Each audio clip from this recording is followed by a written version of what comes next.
महत्वपूर्ण ज्योतिषीय कार्यक्रम के साथ कुंडली विश्लेषण का यह विषय, जिसमें आज आपसे चर्चा करूंगा कि जन्म कुंडली में लग्न में केतु का प्रभाव क्या होता है, इस पे थोड़ी सी बात कर लेते हैं।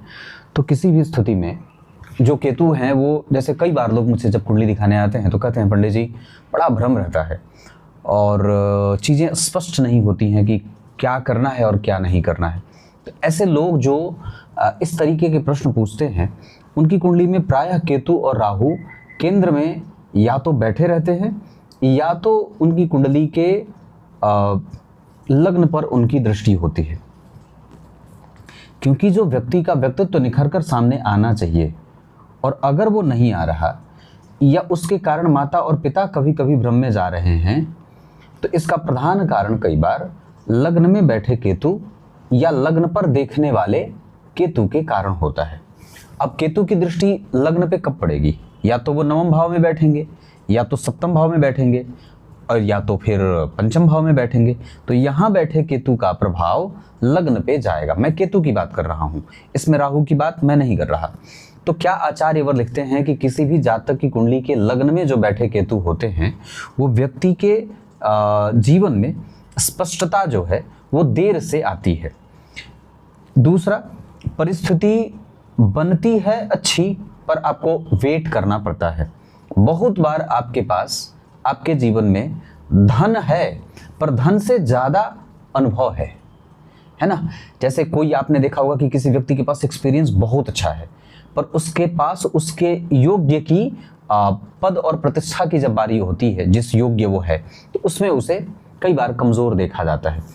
लग्न में बैठे केतु का एक बड़ा शानदार सा प्रभाव ये होता है कि उसके जीवन में धर्म कभी भी गायब नहीं होता है। वो सदैव धार्मिक बना रहता है। उसके जीवन का धर्म सदैव उसको आगे बढ़ाने का काम करता है। न्याय, दर्शन, धर्म, दृष्टिकोण, विचारधारा, आध्यात्मिक उन्नति, बड़ों का आदर, सत्कर्म, सदाचार और चरित्रवान होना, ये सारे जो अच्छे प्रभाव हैं वो लग्न में बैठे केतु जातक को दे देते हैं।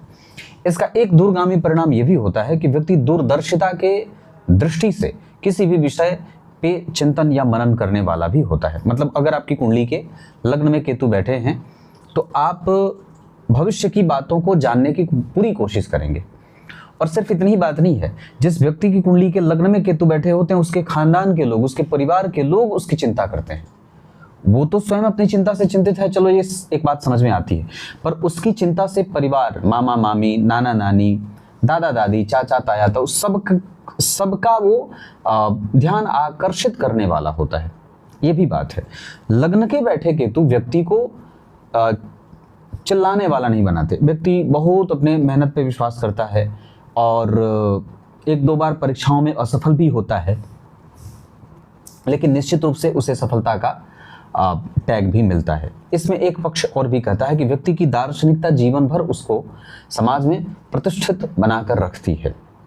इसका एक फायदे वाला पक्ष ये भी होता है कि व्यक्ति किसी को भी गलत नुकसान करने वाला कोई राय नहीं देता। मतलब किसी को भी वो बुरी संगति में जाने से रोकता है और सदैव बूढ़ों का और बूढ़ों से मैत्री करने वाला होता है। अपने से बड़े उम्र का जातक मित्र बनाने में विश्वास ज़्यादा करता है।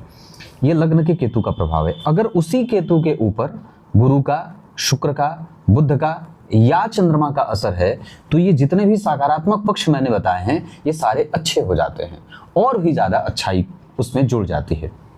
इसमें एक बात और भी होगी जो समझना होगा कि अगर केतु का, जैसे यहाँ पे केतु का जो अंश है वो 8 अंश का है, तो 6 अंश से ऊपर जा रहे हैं केतु, ये जो अवस्था होगी ना, 6 अंश के ऊपर के हैं, तो ये केतु के प्रॉस्पेरिटी को बढ़ाने वाली बात हो जाएगी। मतलब जो भी ग्रह अब परिणाम करेगा वो पूरे विश्वास से करेगा। उसके पास ग्रह का बल, क्योंकि सूर्य और मंगल उनके मित्र होते हैं। सूर्य दार्शनिक चिंतन वाले ग्रह होते हैं। गुरु और शनि का भी प्रभाव है। लग्न पे राहु, शनि, मंगल और केतु सबका प्रभाव है इस कुंडली में। अगर आप देखें तो शनि की 10वीं दृष्टि, मंगल की 7वीं और सूर्य की भी 7वीं है, राहु का भी प्रभाव है। तो जब किसी भी स्थिति में, अब यहाँ पे एक सिद्धांत होगा जो लागू होगा कि अगर केतु बैठे हों, उन पर शनि और मंगल, राहु, केतु सबकी दृष्टि हो, तो ये जो बात बनेगी वो व्यक्ति के जीवन में कई बार उसका जीवन उदाहरण भी बनता है, मतलब उदाहरण बनते देखा जाता है। उसके जीवन में जो भी घटना होगी वो 50-100 लोगों से इतर होगी, अलग होगी, और वो कई बार अपने जीवन में ऐसे कुछ कृत्य कर जाता है जिसका समाज लाभ उठाता है या लाभ उससे लेता है।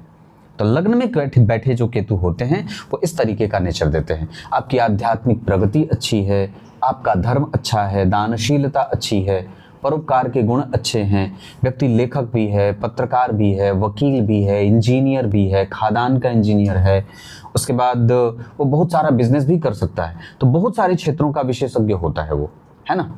तो ये सारी बातें लग्न में बैठे केतु आपको दे जाते हैं।